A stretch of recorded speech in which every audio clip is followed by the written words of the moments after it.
Welcome to In the Spotlight with your host, Ruth B. Parikh. Hello and welcome to In the Spotlight. I'm your host, Ruth B. Parikh, and we're here with the Benedictine advisor, Karen Campana. She's been an amazing advisor and she's helped a lot of students for the past few years, and along with helping, she's also been giving great advices to the students. Welcome, Ms. Karen.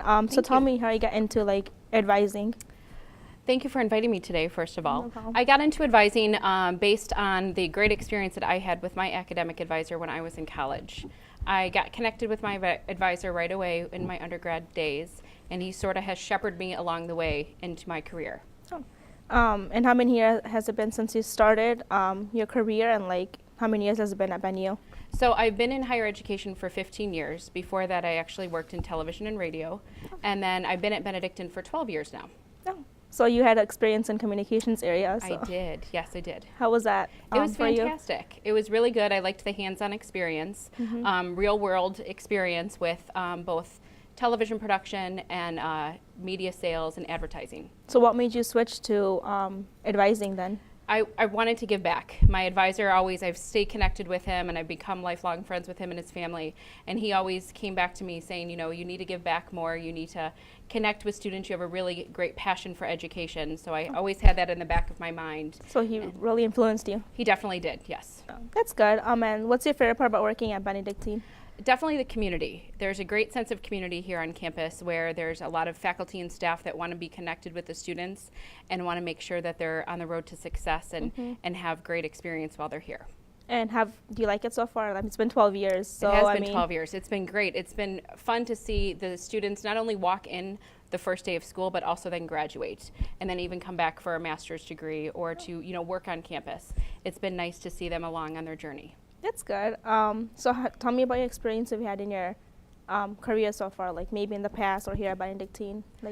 It's been nice to see the students where sometimes they go through some struggles, right? Everyone has those classes in college that they might not do so well in. Right. And that's in life in general, right? We all have struggles, but it's not when we struggle, it's how we get up from that struggle and move forward. And as an advisor, I really like that because I see how the students can succeed and maybe find a different path. When someone is 18 years old, they might not know what they want to do with a career or what major they want to choose, and they might go one route and have a struggle, and then I like to really help them find a different path and their passion with a major and a potential career. Oh, makes sense. I mean, you helped me with mine, because I remember I was a different major first, and I switched to communications, and you were a big influence on me on that. So, and how many students do you work with during the year, or is it per semester? Or it varies. It's definitely a busy time right now with registration going on. So it's great to meet with the students and try to get them prepared for next semester and looking at their classes. But it varies. Sometimes I'll meet with one student a day, or sometimes I'll meet with 20 students a day. And what my big motto is for all of my team and my team of advisors, and really the whole Benedictine community has the same motto, is that we want to help the students succeed, and no matter who walks through my door, if they're my student or if they're not, I want to make sure I help them. And how many, like you said, you have a team of advisors, so how many do you work with? There are 6 of us. 6, okay. Well, it looks like that's all the time we have for right now. We're going to take a short break, and we'll be right back. After the break, we'll talk about how you like your career and maybe changes about it and stuff like that. Thank you.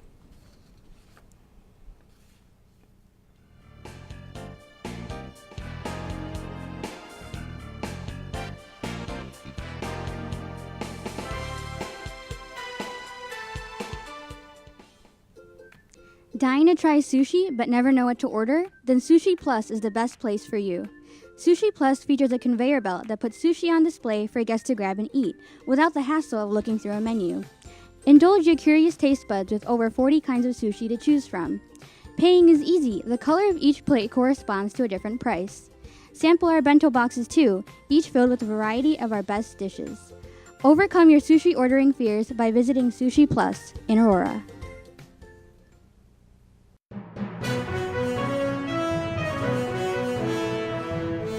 Hello and welcome to Ben News for November. I'm Zakira Majed. And I'm Elena Morrow. Here are this month's top stories. The annual homecoming dance took place on October 12th at the Drake Hotel in Oak Brook. The night began with check-ins and a social hour before guests were served a 3-course meal. The Light Up Dance Floor was a new addition this year, and the dance was sponsored by the Programming Board. Eye of the Eagles' Zakira Mujid spoke with Vice President of the Programming Board, Zach Aloff. I'm Zakira Mujid here with Zach Aloff, who is the Vice President of the Programming Board here at Benedictine University. Now, Zach, the venue here tonight is absolutely stunning. And so as somebody who helped to plan the homecoming dance here tonight, tell us a little bit about the planning that went into choosing the venue and the food itself. Yeah, so once a week, the programming board, we meet in Kraza, and we discuss like the upcoming events, like what's going to happen. We ended up going to a few different places just to kind of determine what's best for everyone. We ended up choosing Oakbrook just because it's more elegant and there's a lot of space for all the people we expected to come. And then what were some difficulties that you guys ran across planning homecoming this year? So we do have a semester budget. So we planned for about 150 people to come. So with knowing how many people are coming, how big of a space we need to kind of determine where we're going to locate our venue, like how much food we're going to get, what food choices we're going to offer. And then were there any differences in planning homecoming this year compared to the last? Because I know you were on the board last year as well. So I actually came on the board second semester, so I wasn't a part of homecoming, but which I do regret. I did plan spring ball, which was an event we did downtown Chicago, and it was a little bit different just because I feel like more people were involved. Being second semester, more people knew about what we do and how we go about things. But we ended up selling every ticket out this homecoming, so I think everything worked out perfectly as planned. And then I did get confirmation that there are about 150 students here tonight. Give us one big main reason for why students should show up to the dances. I feel like it supports our school. Everyone's here, everyone has the right to be a part of everything that Benedictine offers. So I feel like for a $12 ticket, why miss out on such a great opportunity that the school provides? Okay, thank you so much, Zach. I'm Zakira Majid with Eye of the Eagle. Benedictine has a new president of the university, and he is picking up where former President Brophy left off. President Charlie Gregory is no stranger to the community. He has been with Benedictine University since 1997, and he started at the Mesa campus in 2013, serving as a chief campus administrator. He hopes to continue to lead Benedictine to success. Eye of the Eagle's Rob Eber spoke with President Gregory about his goals for the university and how he's adjusted to his new position. This is Rob Eber from Eye of the Eagle, and I'm sitting here today with President Gregory. How are you today? I'm doing fine, thank you. All right, so you're the new president. You just started this year. How's the change in leadership? How is that going to affect the school? Well, I think anytime you change leaders, it probably has some effect. But since I've been here for 18 years in the past and coming back, it's like coming back home. I don't think it's going to be a huge change in leadership. Hopefully it will be where we pick up, and you always want to improve whatever you're doing from day to day, much less in a change in leadership. But we have a community here that's very supportive of the Benedictine values, and that we stay true to that. So I don't think that the change in leadership, I don't think, is going to be something that's a lot of people will even notice at the end of the day. Business still goes on. We still have to do the things that colleges and universities do. But basically, as long as we stay focused on the student and our core business of delivering a good educational program, I don't think anybody's really going to see much of a difference in it, to be honest with you. Absolutely. So it's pick up where just left off. You build on the things that you have. Absolutely. So do you have any personal plans or personal goals to better the university?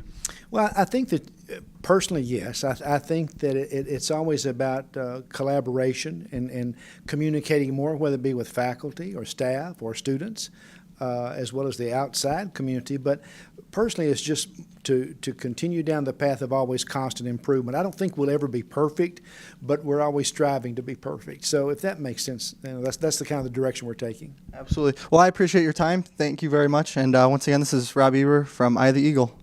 On Wednesday, October 24th, Benedictine held bystander intervention training. Through this training, students learned how to get involved in violence protection on campus. Attendees were given one of 3 hypothetical cases to read and discuss with partners. Then they discussed what they would do in the given situation. After the event, Eye of the Eagle's Gianna Toniolo had a chance to speak with coordinator Bernadette Malowski. Could you tell me what bystander intervention is? Yes, so bystander intervention is a way that we're teaching our students to step up. So everybody is a potential bystander in any sort of situation, but by acting as an active bystander, they're stepping in and intervening if somebody who might be in a situation where they're not safe or there might be disrespected in any way. So we're teaching them skills to be able to intervene in those situations, say this isn't okay, I'm going to step up and I'm going to stop this from happening. In today's training, you talked about the 3 Ds of bystander intervention. What are they? So the 3 Ds of bystander intervention are direct. So direct is the first D, so it's getting involved directly in the situation. So going up to somebody and saying, you can't be doing that behavior anymore, or going up to the person who might be hurt and asking, are you okay? So directly confronting the behavior that might be happening.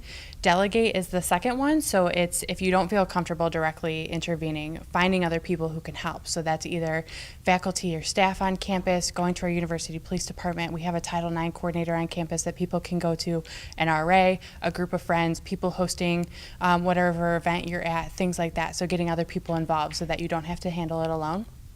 And the third one is distract. So finding a way to stop the behavior without calling it out directly. So whether that's saying, will you come with me to this other event, or asking the person a question, or getting in between two people, but without calling out the behavior. If it's unsafe to do so, if they're not feeling comfortable, maybe they can come back and do one of the others later. But it's a way to do it in a less confrontational way. And then what do you think the biggest takeaway from the event today? What do you want students to know? Like, what if they took away one thing from this event, what would you like it to be?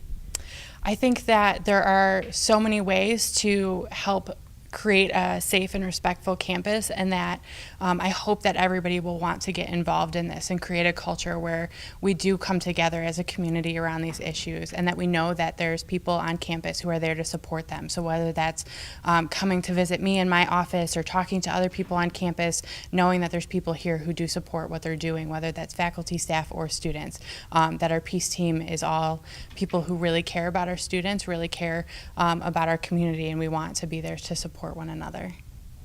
Benedictine University artist and professor Jennifer Scavone hosted the first Sunday Tea and Talk on October 7th. The event began at 2 in the afternoon and lasted until 4.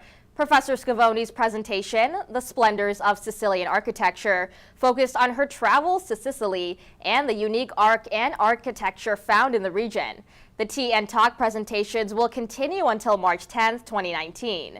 Each talk will be presented by a different artist and cover a unique subject. Eye of the Eagles Bravo Barisha spoke with Jennifer Scavone about the semester's first event. Bravo Barisha here with Eye of the Eagle News. I'm standing next to senior lecturer Jennifer Scavone, who's going to be lecturing on Splendors of Sicilian Architecture. How are you doing today? I'm doing well, thank you. Can you tell us a little bit about Splendors of Sicilian Architecture and your thoughts on the art show as a whole? Well, Sicilian architecture is something that is very close to my heart. I traveled to Sicily a while back, and I fell in love with the architecture. I love the eclecticism, how it reflects all the diverse cultures that have inhabited the land, and it's a very exotic, beautiful terrain, and I just love it there. And so I'm so excited to share everything with people who have come to see this. In terms of the Benedictine community, what kind of positive impact does art and events like this have on the community and the student body? Well, I think the idea of art builds community. Being able to share and seeing art, experiencing art through lectures, I think it brings people closer together, and it creates a great unity in the school community. Great. And if there's one thing that you would hope people get out of this event, what would it be? Well, I hope they have a greater appreciation of architecture. I love to teach about architecture because I think it's something that needs to be understood as an art form. I always tell people we sometimes think of art as things that go in museums, paintings on a wall, sculptures on a pedestal, but architecture is just as important, and we sometimes forget that because it's so much a part of our lives. And I really want people to respect architecture, and one of the greatest compliments I always just cherish is when students come back from my architecture classes and tell me that they see the world in a different way. So, Words were flying off the pages at Benedictine's 14th annual Open Mic and Poetry Slam. On October 18th, the Department of Languages and Literature hosted the event where the students had the opportunity to let their voices be heard. The first half of the event featured an open mic where people shared poems, raps, and other literary works. The second half was the Poetry Slam, where participants performed in the front of a panel of judges for a grand prize. There was a large turnout from students, staff, and the surrounding community. Eye of the Eagle's Bernadette Manalo spoke with Dr. Alan Neff, who organized the event. I'm Bernadette Manalo here with Dr. Alan Neff, and we're here at the Poetry Slam at Cole Bend. So Dr. Alan Neff, what is happening at this event tonight? Okay, this is the 14th Benedictine Slam, and it has several features to it. Chiefly, it's what we call spoken word, poetry, storytelling, but people can also perform music. There is an open mic portion of the event, which takes about an hour, and then there's the slam portion of the event. Could you explain the slam part a little bit more? Sure. The slam is a very competitive opportunity to have several people in the audience who serve as judges assess your work, and they'll evaluate the performers on some combination of their performance and their words, and give them scores. And if time permits, we'll have a second round of the performers to see who actually wins. Oh, okay. And what is your favorite part of the event? Oh, just the fact that people show confidence in their art and get up on this venue and perform for other people. And also the other part that's important is people come out to support them. And how important do you think it is for people to express themselves artistically and creatively like the people that are doing here tonight? Very important. I think it's one of the most important things they can do. There's a tremendous amount of data, educational research, that says that involvement in the arts actually improves academic performance. And even though this isn't a requirement for people, they participate voluntarily, it's fun for them, it's still nevertheless something that helps focus them, gives them an opportunity to express emotions and visions of the world that are important to them, sometimes serious, sometimes funny, sometimes both. Thank you so much for your time today. Happy to provide it. This is Bernadette Manalo with Eye of the Eagle News. The Benedictine University Athletic Department hosted the annual pie eating contest on Thursday, October 11th. This contest was held for all athletes participating in all sports here at Benedictine. The event was split into two competitions, one for women and another for men. Eye of the Eagle's Chelsea Blair spoke with one of the winners, senior men's baseball player Marty Maves. Hi, I'm Chelsea Blair here with Eye of the Eagle Sports. Today was the annual pie eating contest. I'm here with the winner from the men's baseball team, Marty. Marty, can you tell me about what you were thinking today? Well, first off, I didn't have breakfast today because I knew I had to prepare myself for this pie eating contest, so that's what was going through my head at first. So were you really hungry? Was it hard to eat the pie? It was actually easier to eat the pie because I was so hungry, so I was just going down like nothing. All right, would you do it again next year? Oh, yes, I would. And what is some advice you could give to anyone else who's going to eat this pie? Pretty much try not to come up for air as much as possible because you want to keep your face down in there and eat as much as possible. So. All right, perfect. Thank you very much. Thank you. Benedictine hosted its first annual bingo night, sponsored by UNICEF, on October 17th. UNICEF is a non-profit organization that provides emergency food and health care to children. Benedictine's softball team was in attendance, and they were playing to win.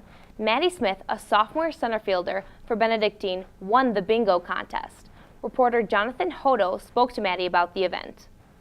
Hello, this is Jonathan Hodo here with Eye of the Eagle. This is the first annual bingo night hosted by UNICEF. I'm here with the winner, Maddie Smith. Maddie, how you doing tonight? I'm great. How are you? Doing all right. How do you feel about winning bingo the first annual night? Good, confident. It took a lot of skill and concentration, made it work out, you know. Awesome. That's good to hear that. Would you want this event to come back here next year? Yeah, it's a lot of fun. Good cause. How often do you play bingo in your spare time? All the time. Love it. big bingo person here. Thank you. Campus Ministry held festivities for the Day of the Dead on October 29th. The Day of the Dead is celebrated throughout Latin America in order to honor those who have passed away. This year, an altar was placed in the Kinlan Hall atrium, where students were invited to put up pictures in respect of their departed loved ones. There was also marigold making festivities at the beginning of the celebration. Pan Dulce, a traditional Mexican sweet, was handed out to visitors as part of the decorations. Eye of the Eagle's Jennifer Flores spoke with Carol Allen, Campus Minister Coordinator of Retreats, Faith Formation, and Liturgy, about the significance of the Day of the Dead. Hi, I'm Jennifer Flores with Eye of the Eagle here with Miss Allen of Campus Ministry. Can you please tell me a little bit about what the Day of the Dead is and why it's so important? Absolutely. Day of the Dead, or Dia de los Muertos, is a celebration closely related to All Souls Day and All Saints Day, which are holy days in the Catholic calendar. But they take on extra special meaning and special traditions in Latin America, especially in Mexico. Okay, and can you tell me a little bit about what some of the traditions are for Day of the Dead and what we have here at the Benedictine to celebrate the Day of the Dead?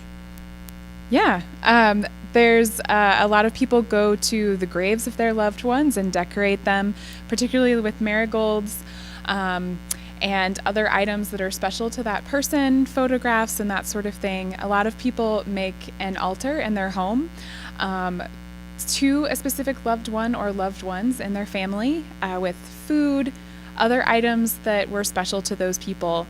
And here at Benedictine in Kinlan Atrium, we have our very own altar that people can add pictures of their loved ones to. The Jurikasuki Nature Museum held its annual Creepy Critters Halloween event on October 24th. The event, which catered to museum visitors of all ages, was designed to dispel myths about Illinois wildlife and enlighten guests about its prairie ecosystem, with a fun and seasonal theme. The Creepy Critters event offered a variety of activities to visitors, including live animal viewing, seasonal specimen exhibit, and stargazing, courtesy of the astronomy department. Eye of the Eagle's Zachary Dunn spoke with the event coordinator, Carly Tumello, to find out more.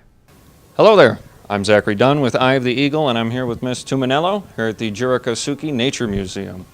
Ms. Tuminello, I have a few questions regarding the Creepy Critters Halloween event. Of course. That's happening here today. First and foremost, whose idea was it to put the event on?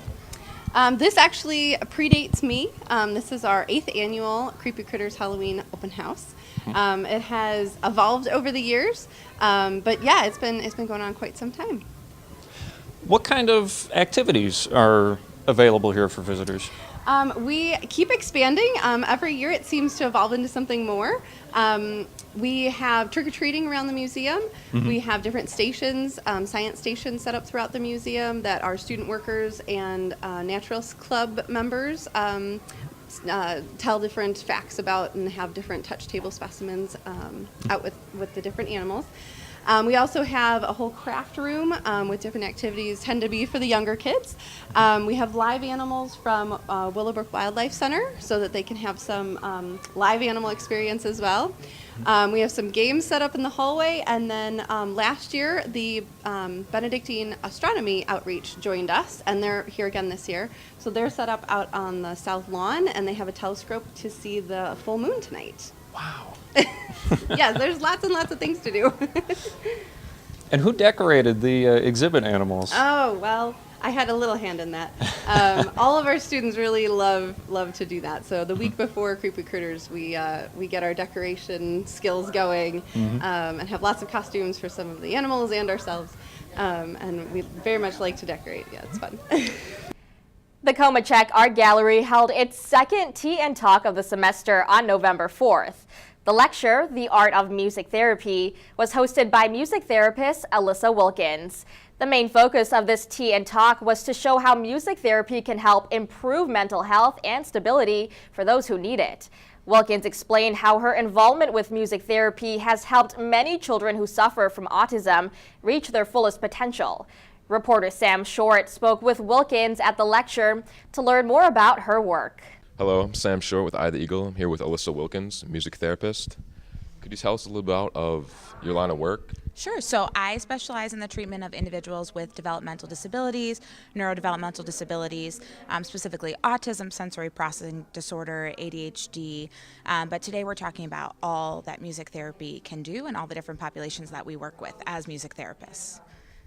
Okay, I read on your website that you have your current job is like working with kids. Yes. So I specialize in the treatment of children with autism. So I specialize in early intervention, ages 3 to 10. So we're doing music therapy to work on functional skills such as communication, cognitive skills, social emotional skills, motor physical skills, a lot of different areas through music. Okay, yeah. Well, how many events have you done like this today? Sure. Probably about a dozen. Most recently, I was at the College of DuPage talking about what music therapy is. I think it's really important to get out there and say what music therapists are doing, how we work, what it is, to give the opportunity for other people to understand how music therapy could help their lives.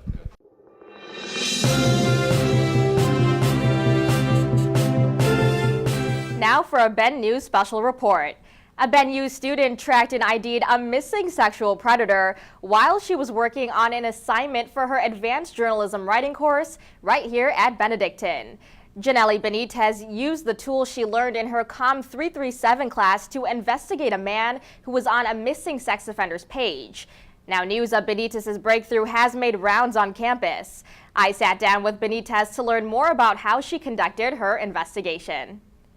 So begin by telling me a little bit about what you were working on in investigative journalism. So we were doing a few different kinds of ideas. So Berks really gave us the freedom to decide on what kind of story we wanted to take place, what we wanted to investigate on. And he had mentioned how interesting it would be doing a piece on finding or doing just like kind of a case study on sex offenders.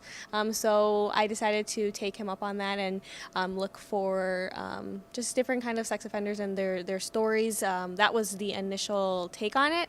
However, once I started doing more and looking really into it, I really just found one specific one being Abel Nunez, and decided to kind of leave more what the complete dynamic of sex offenders and focus more on just Abel Nunez and his specific case instead. Yeah, no, that's awesome. And then can you tell me a little bit about the process as to how you ultimately found, tracked, and ultimately ID'd him?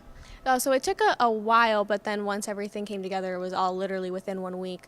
So it was really once in class when Professor Brooks decided to teach us more on looking for people using technology and using specifically white pages. I was able to just literally just type in the name Abel Nunez and be able to connect the information that was linked onto the website to the sex offender that I was studying on. So it was literally within just that 1 50-minute class period that we were able to piece everything together, and he just really wanted me to make sure, Professor Brooks really wanted me to make sure that it was the same man and it wasn't just a coincidence or anything.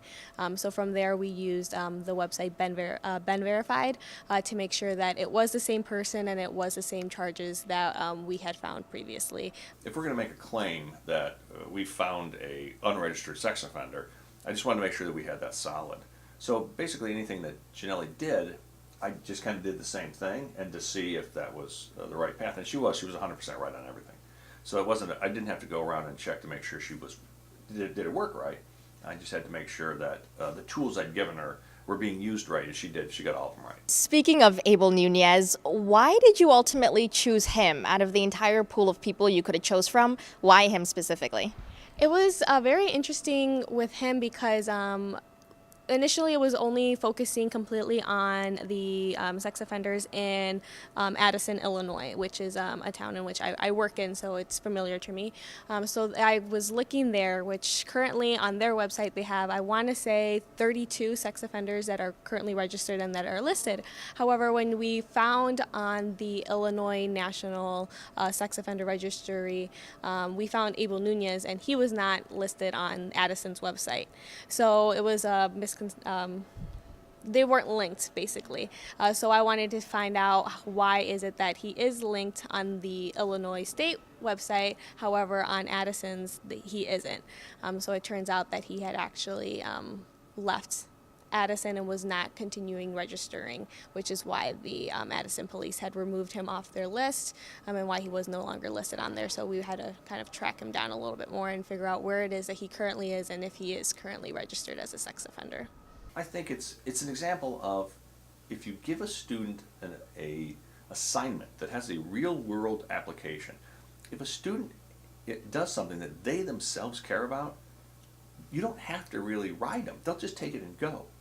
If you give a student something that they don't see any relevance to or they don't really care about, then it's just going to be something they do in class and they walk away. But if you can say, okay, you guys pick from this big list of crimes, and each student picks something that speaks to them, then each student is going to really care for it. I don't have to say, did you do this, did you do this? They just do. Where will your investigation take you next? Well, right now we're still looking into make sure that Nunez was arrested or if he is in any sort of custody or anything to see where exactly he is. And then also seeing how it is that police departments from both states were able to kind of let this man roam around free without registering each time he moved locations. So it's mainly focusing right now on the mistakes that both police departments have made and different police departments have made within him and possibly other offenders. And to end on a lighter note, I do have to ask, what grade are you hoping to get on this assignment? Definitely an A. Hopefully that would be very nice, but I'll settle with a high B, I guess. All right, thank you so much, Janelli. Thank you. That's been News for November. I'm Elena Morrow. And I'm Zakira Majed. Coming up, we've got sports with Mike Santarelli. And so, Mike, I understand that the football team scored a big win at the homecoming game. Yes, they did, and they wrapped up their season on November 10th. We'll have all that and more after the break. Want quality on-trend fashion? Then come to Cologne Women's Boutique, located in Heartland, Wisconsin. This boutique not only offers great clothing, but great customer service. Independently owned, Cologne provides a variety of shoes, purses, jewelry, and attire, something for every occasion. If you're looking for this season's latest fashions, Cologne is the place for you, offering more than 20 different clothing lines. At Cologne, we welcome women of all shapes and sizes because we believe beauty is more than skin deep.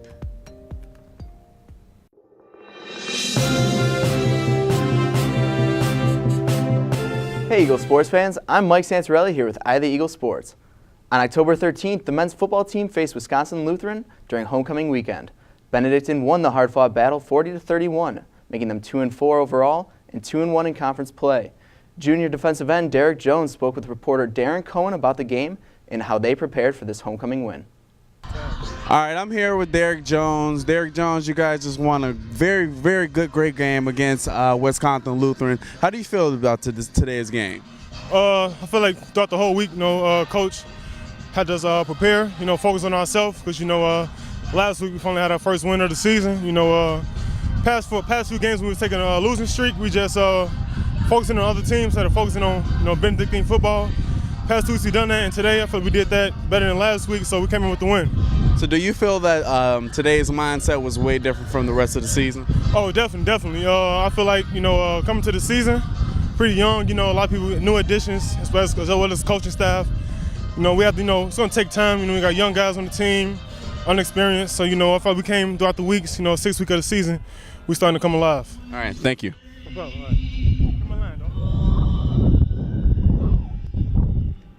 The Benedictine University women's soccer team brought their record to about 500 with their victory over the Alverno Inferno. Goals from Katie Farb, Sabi Ramirez, Abby Graham, and Stephanie Nichols allowed the Eagles to reach a season-high goal tally, topping the Inferno 8-1 and scoring 6 goals in the first half alone. Eye of the Eagles' Tiffany Bush spoke with senior midfielder Sabi Ramirez about their mindset going into the game against Alverno and how having a new coach has helped propel their team to success this season. My name's Tiffany Bush with Eye of the Eagle. I'm here with senior women's soccer player Sabi Ramirez. Sabi, congratulations on the win tonight. Thank you. What was your plan for taking down Alverno tonight? Our plan tonight was just to compete, show up, stay focused, and don't drop down to their level of play. This win over Alverno put you just over 500 in conference play this season. What drives your team every day to continue improving? Well, knowing we can't really go into the playoffs yet, at least, we try to do as best as we can and get at least 6th seed and try to prove that we deserve to be here. You have a new coach this season. What's his coaching philosophy? He always tells us to be comfortable with being uncomfortable, so that just drives us to change how we play and learn new skills and not stay where we were when we showed up here. And how do you think that coaching philosophy has impacted your gameplay this season? I mean, we were winning more than we won last year. We're competing with each other, and with injuries, people are stepping up when they normally wouldn't, and I think we're doing great. Being that this is your senior season, what's your plan for your last season as an Eagle? I'd like to personally beat my record points from previous years and just go out with a bang and represent my school as best as I can. Well, congratulations on the win tonight. I'm Tiffany Bush with Eye of the Eagle. Eye of the Eagle's player profile of the month is junior linebacker Scotty Bobeck. Bobeck was announced as the NAC Defensive Player of the Week early in October. In just a single game, Bobeck recorded a forced fumble in the first quarter and racked up 2 interceptions after that. The junior linebacker tallied 10 tackles, including 2 for a loss. Eye of the Eagle's Dominic Chucci spoke with Scotty about his great start to the season and what he does on and off the field to continue his dominance. Eye of the Eagle here with junior linebacker Scotty Bobeck. Scotty coming off of Player of the Week. How does it feel to get that achievement? I mean, it feels great just being acknowledged for something that I've been working really hard for all my years here at Benedictine. But it just doesn't come from one day in. It's day in, day out, putting in that work. So it just feels good to finally be acknowledged something that I've done. Absolutely. And you talk about that work. What are some of the things that you work to do better? Is it ladders? Is it just hitting the sled? Is it looking over film with coaches? I mean, it's all that stuff. It's preparation throughout the week, watching film, going through game plan stuff with our coaches. It's doing extra work on and off the field, in the weight room, on the field, running more sprints. It's taking our individual stuff seriously, working on form and technique on the field. And so on Saturday when it comes game time, you're ready and know what you got to do. Absolutely, and I know a lot of work and preparation goes into that. And that being said, what's different this year from other years in the past in this Benedictine team? I mean, we're definitely a talented team, but that's how we've been the past few years. We're a great group of guys, though. So this team, and we had that brotherly bond, which we haven't had in a long time. So I just feel like that bond is going to help us be successful in the future. Absolutely, and Scotty Bobeck, junior linebacker. Thank you, Scotty. The Benedictine women's volleyball team ended their 2018 season October 13th while hosting the Eagle Classic, where the Eagles faced Elmhurst College and Wheaton College. Despite a great effort, the Eagles fell to Elmhurst College in a 4-match set. Trying to pick themselves back up, the Eagles then faced Wheaton College, where they lost in 3 sets. The Eagles ended their season with a 15-12 overall record. Eye of the Eagles' Elena Morrow had a chance to talk with head coach Jen Wildis to get the scoop on the team and how they prepare for next season. Hi, I'm Elena Morrow with Eye of the Eagle, joined alongside Jen, women's head volleyball coach. Jen, this weekend must be pretty bittersweet for the team because of how it's going to be your last couple games. How do you feel about the season overall? It's been a great season for us. It's gone by so fast. It seems like we were just in St. Louis for our opening weekend. But it's been one of the best groups that we've had in a while in terms of chemistry, and they come in and they work hard every day. We have fun every single day. And it's bitter. It's mostly bitter. Like, I'm not happy at all. This is our last day of the season. Yeah, right. Well, your seniors obviously had such a successful season. How do you think their absence is going to affect the team? Well, I don't really want to think about that yet, but they've had a huge impact on our team. They made a decision early on that, this is how things are going to be this year, and this is how we're going to do things, and this is how we're going to treat each other. And they have done that since day one, and it's been so smooth, and that's a big credit to them. Right, they set like a precedent for the team. Exactly. Yeah, so how do you think the D2 transition affected the team and how they looked at the season this year? You know what? I think we're disappointed, but we talked about it at the beginning of the season. We want to be heartbroken. We want to be disappointed. We want to be kind of frustrated that we would have been in the conference tournament, that we should have been, and we should have been. We deserve to be in it.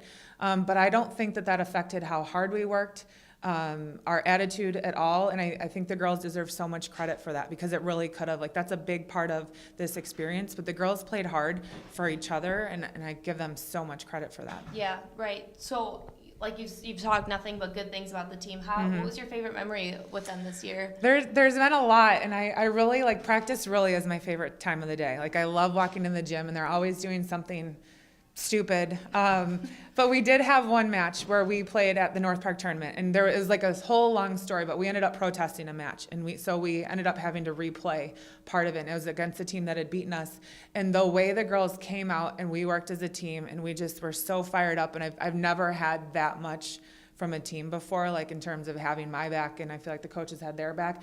It's like one of those nights you'll never forget. That's sports for November. Make sure to tune into our December show when we'll have the latest on men's and women's basketball. For Eye of the Eagle Sports, I'm Mike Santarelli. Welcome back to In the Spotlight with your host, Ruth Vivari. Hello and welcome back to In the Spotlight. I'm your host, Lutfi Parikh, and we're talking to Ms. Karen Campana, the advisor at Benedictine University. So tell me, some issues that students might come to you with, obviously you can't go in details, but general issues that students come to you with. Definitely. In regards to some challenges that I face on a daily basis with some students might be if they're struggling in a class, trying to get them some assistance, maybe time management skills. There's a big difference between when you're 18 years old in high school and you had that bell system and the teachers you saw every day compared to when you're in college when you have a little bit more freedom for your time and assignments. So I want to try to help them with their time management skills and study skills, or trying to look at how to select a major or what potential career path they might be going towards, or even just struggling with day-to-day operational skills with their roommate or, on a football team or a basketball team. So those overall are some of the key courses or key things that I face on a daily basis with students. Okay. And then do you want to tell us a little bit how, what classes you take in college to become an advisor, or exams or? Definitely. So my undergrad was actually in communication as well, and where I like to really work with people and communicate well. And then when I decided to go back into school, I did my master's in education. So I was able to teach for a little while at a different college and then came here to Benedictine. But part of my master's degree, what I tried to do was work with interpersonal skills and some higher education courses to learn about how to help students in their path towards success and their nurturing towards a degree. And like you said, you were an education major, so what college did you teach at before? I taught at Concordia University in River Forest. Did you like it over I there? did. I did like it, yes. A little bit different of a campus feel than Benedictine here, where we have more of a smaller, close-knit family. Right. Benedictine is very diverse, and it does feel like one-on-one attention with the teachers, so that's what I like about the college as well. Tell us a little bit more, do you only do advising at Benedictine University, or do you do side things maybe substitute teacher or assist teachers and stuff? I do mostly here at Benedictine, where I work with the students in both the traditional undergrads, and then I do help some of our adult students who are here at night or on the weekends, and some of our students that are online. I actually was talking to a student this morning who is taking courses, and he lives in Texas. So even though Benedictine seems very small to be here in Lisle, it actually expands across all of the United States. Right. We have students all over the place taking courses for a degree here. And is it hard to handle the students on campus and outside, and they come from different places like you said? So is it hard to manage your time and manage the students' time along It depends with on the time of the year, right? Right now with registration, it's a little bit more hectic, but you try to just give everyone that same opportunity, whatever challenge that they're facing, give them as much support as they can and treat them with as much respect and give them as much time as they need. And then do you wish to go further with your career at being an advisor, or do you wish to go back to communication major, or? Great question. I actually think I want to continue my career and potentially get a doctorate in higher education, because I do believe in lifelong learning and want to continue to better myself so I can help my students out. Right. That's a lot of school, but It is. It seems like you like it a lot. But what college would you like to? Have you thought about what college you want to go to to get your doctorate and stuff? There actually is a great program here at Benedictine that I think I might start. Oh, that's interesting. Well, looks like that's all the time we have for today. It was great talking to you about advising and getting to know a little bit more about advising. And thank you for being on the show with us today. It was really nice talking to you. Thank you.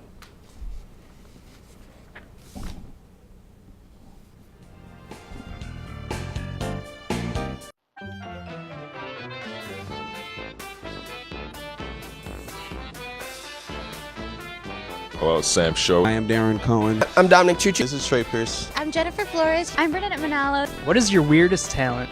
What is your weirdest talent? What is your hidden talent? I can crack my toe multiple times in multiple numbers of I don't know. That's okay. That's cool. Weirdest talent. I don't know. I don't have any. The quest for truth is a talent in and of itself. I can drive and snap pretty much quite easily. So I know, even though you're not supposed to do it, but I got a pretty good hang of it. Hey pal, you got a second? Question for Eye of the Eagle. Your weirdest talent? Need a lot of hot wings. Ooh, hot wings. There it is, folks. What is your weirdest talent? My weirdest talent is that I can probably get my ear to stick behind my head for a little bit. Do it. What? Okay, Do it. wait. I used to be able to do it. Okay. I can get it to like only stick for like a little bit. Oh, do it. Rob Eber with the Eye of the Eagle. What's your weirdest talent? My weirdest talent? I don't know if this is weird, but I can play the guitar. I can sing. That's not weird, but it's okay. Okay, looks like we got a band starting here. I can touch my tongue to my nose. Do it. Woo! Thanks, Kim. Make it fast. What is your weirdest talent? I can touch my tongue to my nose. Oh my gosh, so could Kim. Do it. Wow, the softball team, so talented. I can fold my arms behind my head. Oh, can we see that? All right.